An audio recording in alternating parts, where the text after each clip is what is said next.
Hey guys, it's Vince with Mastering the Method, and today we are going to discuss one of the most seldom talked about topics and features of the Method in Method X, and that is its available feature to actually do a drying cycle for your filament. Now, there is an overview video done by Makerbot, which is really brief and not in really direct detail of what I feel should be covered, because it's going to help many of you with ooze problems. So first and foremost, you can see I have the tools laid out that I'm going to be using. And these tools are already discussed in previous videos to clean the nozzle as I go to release the nylon carbon fiber in bay 1. As I go to do that, naturally the nozzle is going to heat up, and when it heats up, it's going to ooze slightly. So at this point, it makes sense to just clean your nozzle and have it all set for your next print. That being said, you can also see I've got the build plate totally cleaned. After every print, my preference, and this doesn't have to be yours, but I do recommend it, my preference is to clean the build plate properly of all your old glue stick using some Dawn dishwashing liquid and then using an air compressor to blow it off, and that dries it. It works extremely well. And again, that's my preference. You do what you want.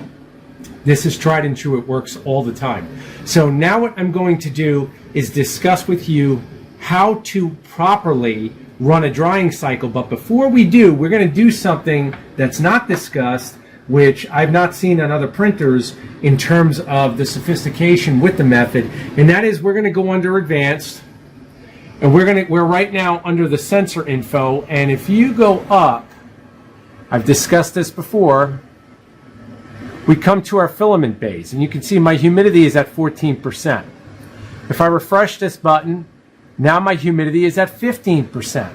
I want you guys to stay tuned with paying very close attention to bay 1 and bay 2. Bay 2 is ridiculously high. My PVA I do not use. I have not run a drying cycle on that filament, therefore it's at 22%.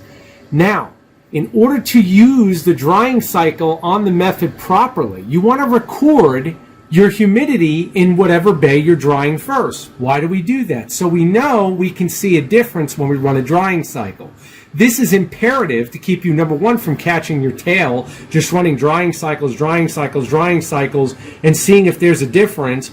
And number two, it really shows you how fast filament of that specific type will dry out, especially in your environment. Now, I can tell you, I keep this printer because of what it costs in the proper climate-controlled environment, air conditioning. It's actually inside my house. Now, you guys can do what you want. I've discussed this many times before as an engineer. Robotics and electronics should not be outside in humidity. It's totally up to you. I see guys doing it all the time, and it makes no sense to me.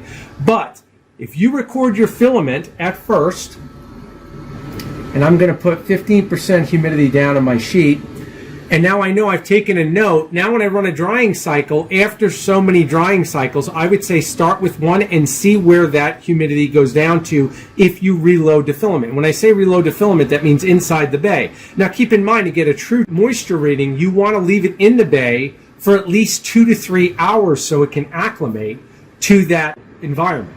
And that'll give you more or less the true humidity reading. And even if it's not 100% accurate, it's still going to give you a baseline to take a measurement from and use towards actually seeing what percentage makes a difference in your prints. This is something I can't believe Makerbot missed, but I'm not missing it because, again, it's something I use all the time. So now that we've already taken our registration on our humidity rating of what the filament currently is, I'm going to back out of here.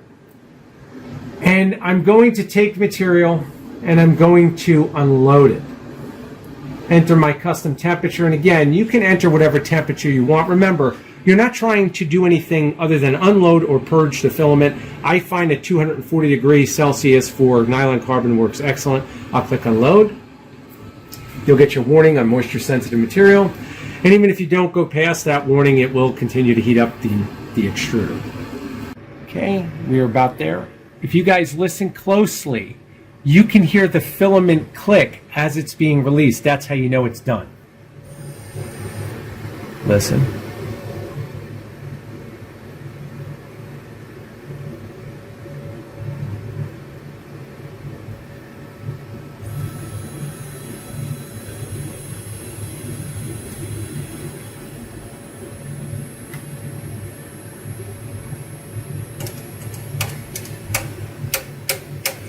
Okay, you've heard the clicking. That means it's disengaged from the gear, and the gear is just basically flipping it. It's flipping the filament. You can see we have ooze here. Now with the nylon carbon, you're going to take your roll. You can see I have a little bit left. And I'm just going to start pulling carefully. Pull it out a little bit and wheel it up as you pull it out naturally. The other thing to keep in mind, and I've had this happen, pay close attention to your spools in the sense of how tightly wound they are. I've had prints fail before in terms of giving me a filament jam because, believe it or not, the filament roll was wrapped too tightly or knotted. And that usually comes from the factory. And you can see we've got a little tip here on the filament. That won't cause you too many issues, so you're okay. If you have anything longer than that from where it actually entered the extruder, you'll want to trim it. Right now I'm all set. I'm just going to put it inside there and remove our filament. Okay. So now what I'm going to do is I'm going to go through and I'm going to clean the nozzle. And you can see this is basically a stiff piece again. So what I'm going to do real quick, go into settings and go into advanced and go to clean extruders. Clean extruders. We'll go with, again, my set temperature is 230. I just got to get the filament hot enough to actually come off the tip, and in which case we're not trying to have a lot of extrusion from purging material, but we want it naturally hot enough that I can actually remove the filament. Now, my preferred tool is this micro Dremel. Mine is from Newmaster, great company. I've discussed this before. Single light 5,000, second light 10,000, third light 15. This is a cylindrical stainless steel brush. The stainless steel brush is naturally not going to hurt stainless steel nozzles, and all you want to do is use no pressure virtually and just let it touch the nozzle as it heats up, and you can see we're at 230 degrees. Okay, we're all set there, and I'm just going to pull and you can see it just releases. We'll let it continue to ooze. Now, the interesting thing is that the extruder is actually cooling down. Even though it says clean extruders, it's in the mode of cooling down. And I've showed this before. If you want to find out if I'm right, all you have to do is click back, stop process, and then go back, back, back, material, and you can see you're at 220. And there's no way that nozzle cooled down that fast. It only stays hot for a short duration of time. Matter of fact, if you look, you got a little more purge, but virtually it's going away. I can still remove it. So this is a really good temperature in which to work with because, again, we don't want a lot of extrusion. I'll turn this on to 10,000 and I'll just touch that ever so gently and it will clean that whole tip. I'm not putting any force on this. There is no way in hell you're going to clean this better than this will work and faster. The idea is that we don't have any debris on this. It's the immediate tip of this extruder, on either extruder if you're using support material. If you have any extrusion there, it's going to throw off the calibration of the Z-axis for either tool head when you go and do it. Done. Now, dental mirror, your best friend. You can come in, get my finger out of the way, and you can see how your nozzles look. This nozzle is never really used. Since using Simplify, there's really no reason to print much PVA. And in this case, you can see just how clean that nozzle is. So we're all set there. And we're going to go under Advanced. And we're going to go Dry Material. I'm sure you guys can see that. It's under the Advanced settings. Okay, Dry Material. Material extrusion issues may be caused by moisture absorption by the filament.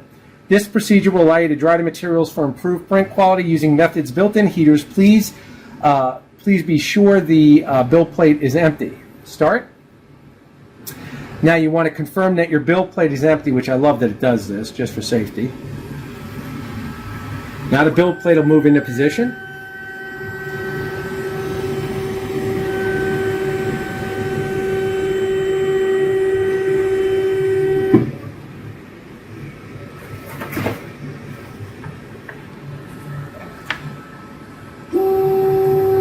Coming back back down. Okay, now it's saying replace the desiccant. Again, spool type A, spool type B. You guys can do that if you want. I find that adding desiccant, I'm going to show you how I do that in a minute. My method I feel works better because it allows us to add more desiccant, but either way, we'll just fast forward this, go to next. Now it's saying to place the spool in the bag. Now guys, I'm going to tell you something. I've tried drying it in the bag and I've tried drying it without the bag. It works for me, and this is my preference, outside the bag. You try it either way. I'm going to tell you right now, the heat will reach this filament far better outside of this bag, mainly because this bag is like a metallic bag, and due to the fact that, yeah, I know what they're trying to do is sweat out the humidity, so to speak, I feel that the heat actually hitting the filament itself with the desiccant being concentrated in the chamber works better. You try it either way. I'm going to show you my method. Now, we're going to, once again, we're going to fast forward this. Okay, place the sealed bag on the build plate. Well, I'm not going to, once again, use a sealed bag. So I'm just going to place the filament on the build plate, and of course you don't want that piece sticking out right into your extruders. Try to center it. Don't get crazy. Good. The next thing I'm going to do is I'm going to go into my dryer, and I've got some big bags. This is what I prefer to do. And again, you guys do whatever way you'd like, but this way I've tried and true and done it, and it works amazing. Again, you can see the size of desiccant bags I use. Now what I'll do is I stick these, again, it's not rocket science. The closer to the filament I feel, the better off you are. There we go. Now we're going to stick one on top. Because remember, the heat from the fans are going to radiate all amongst the filament. So the more we can keep it symmetrical that way, the better off we are. You'll select your material. Now you can see it's got pre-measured drying times for any filament you're using. I'm using nylon carbon fiber, and it says 70 degrees Celsius for 24 hours. I'm going to click that. And that's it, guys. Set it and forget it, so to speak. So you're all set there. Everything with this whole process, you can see down there, I'm sure she pans in, you can see the filament, how it's set up. And basically you're just going to leave it for the 24 hours that it's saying to go with. And it's interesting because as the chamber heats up and reaches the 70 degrees Celsius point, you're going to find that it'll give you a timer to actually give you the reading on how long the filament is and percentage-wise. Okay guys, I just wanted to show you an update. You can see exactly what the screen says, and that's what it'll look like as the drying cycle continues for whatever filament you're working with.